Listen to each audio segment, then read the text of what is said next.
Hi everybody, welcome to my channel. In this video I'm going to be showing you how I painted this textured and impressionistic wave using acrylic paint. So if you want to paint along with me, then just keep watching.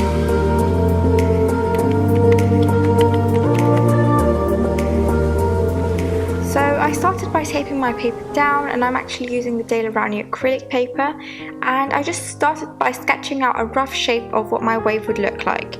Now this doesn't have to be precise, it's just a guideline for you to work on from now on.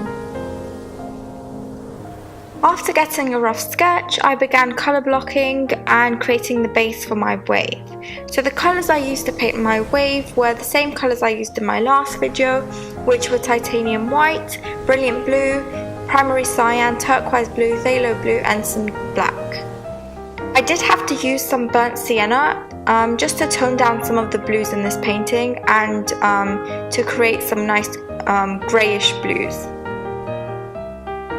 Started by using phthalo blue and primary cyan at the base of my wave, and I blended in some brilliant blue into it, and as I moved towards the top of the wave I just started to blend in more turquoise and more titanium white to lighten it and to create a faded gradient. So keeping in mind that when I did do this, I didn't actually clean my brush, I just kept it with whatever colour that was left on it. And I personally like it when every colour shows up in a different part of my painting. So when I paint these very loose and free paintings, I don't usually tend to clean out my brush too often unless I'm using titanium white, because I want to like carve out something that's purely white or very light in colour.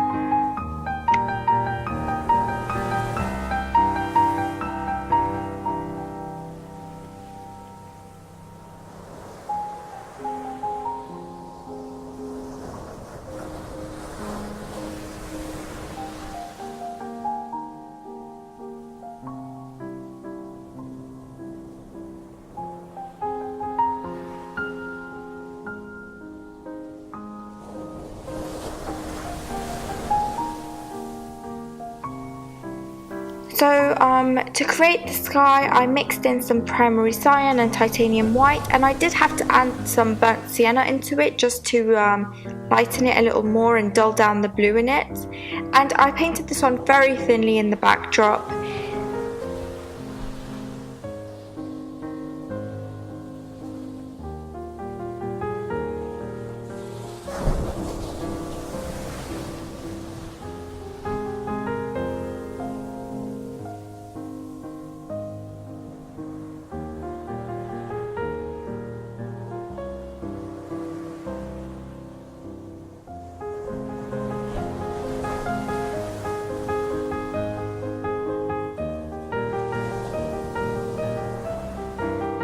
So after getting my first layer on, I started to build the second one, and to do that I just mixed in some dark indigo, and I used phthalo blue and burnt sienna to do this, and I worked it into the base of the wave.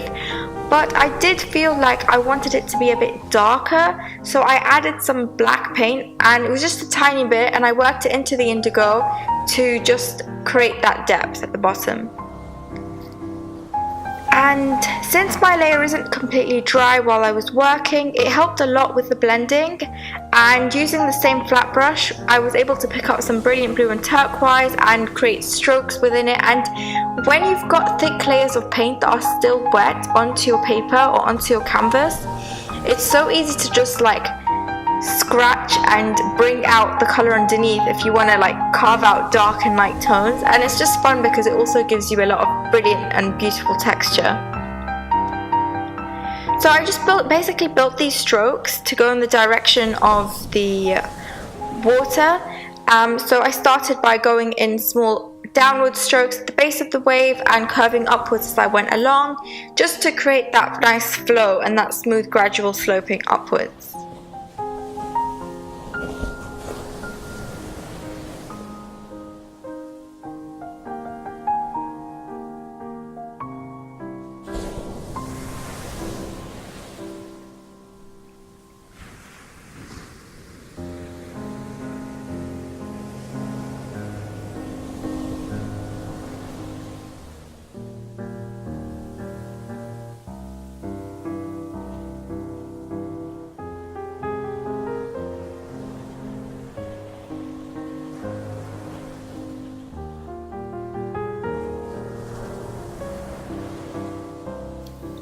I then left my painting to dry for around 30 minutes before I went in with my third layer, and this is when I started to give the wave some more structure. So I started by dividing my wave into 3 different smaller waves that were all rolling together, and I mapped out where my seafoam would be, and I actually am using a reference photo for this, and I'll have it linked in the description box below if you'd want to see or if you want to paint it as well.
So after getting the basics of the wave down, I went in with some light grey and I just painted that over the backdrop of the wave, and I just wanted to create a really nice base for some more sea foam and the crashing waves and water.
Okay, after everything was divided and I had some structure to the wave and the sea foam and the sky was in place, it was time to go in with my palette knife. And this is the part where you can just have fun and do whatever you want and just create the picture you want to create.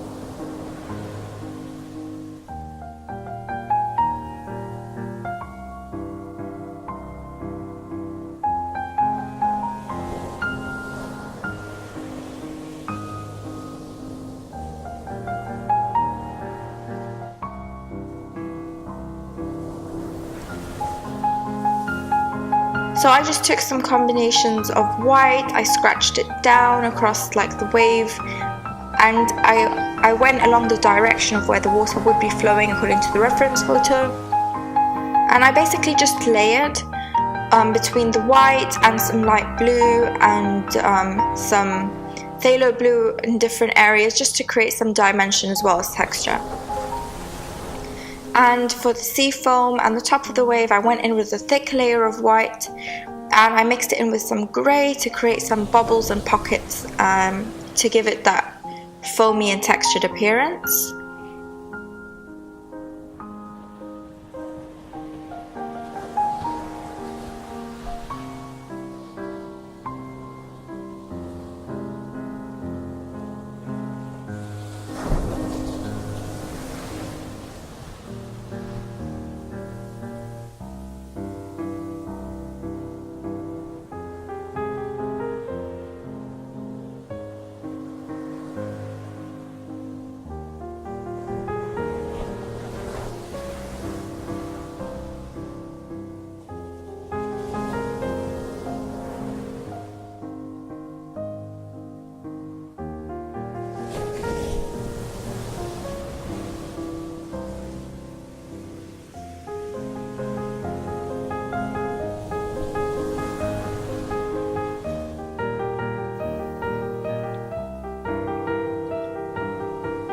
And you can see I actually did make a mistake, or it doesn't have to be called a mistake, but I did get, like, I splattered some white by accident with my palette knife, and that's completely fine because you can just blend it in with your blue or just add a bit more blue on top and that's it.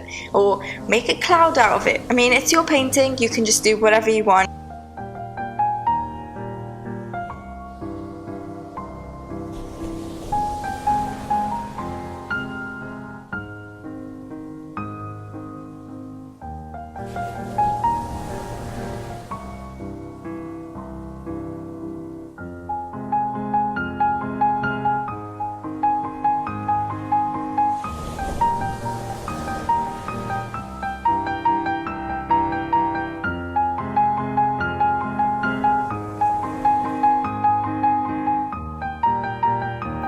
So I went in with my brush towards the end, and wherever I saw thick globs of acrylic, like the white acrylic, I went in with my brush and I just patted it in because I felt like it gave it some circles and like bubble texture to it.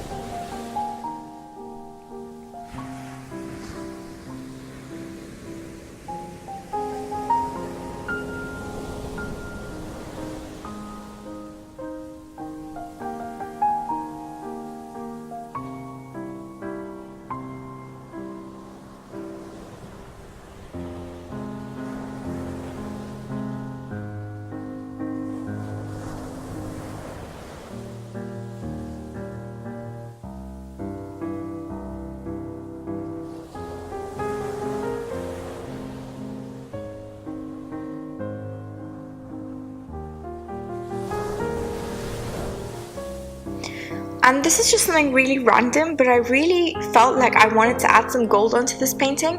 And so I took some liquid gold acrylic paint, and it comes in this small jar and you have to mix it. It's like a solution that separates into like a black medium and some gold pigment. And so I used a bit of it and I added a couple of strokes into the painting, and it doesn't actually pick up on camera so well, but in real life it looks like, if you look at it in real life, the specks of gold in the, mixed in with the blues looks really pretty.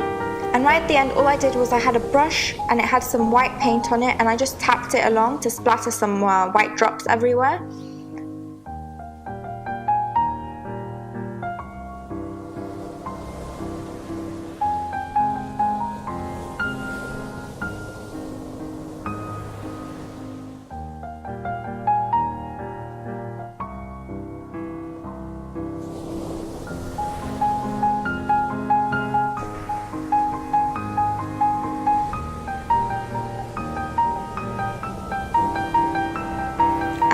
that's the finished painting. So I hope you guys enjoyed this video, and if you did paint along with me, I'd love to see the results, so you can just tag me on Instagram, and please subscribe to my channel, and I'll see you next week. Bye!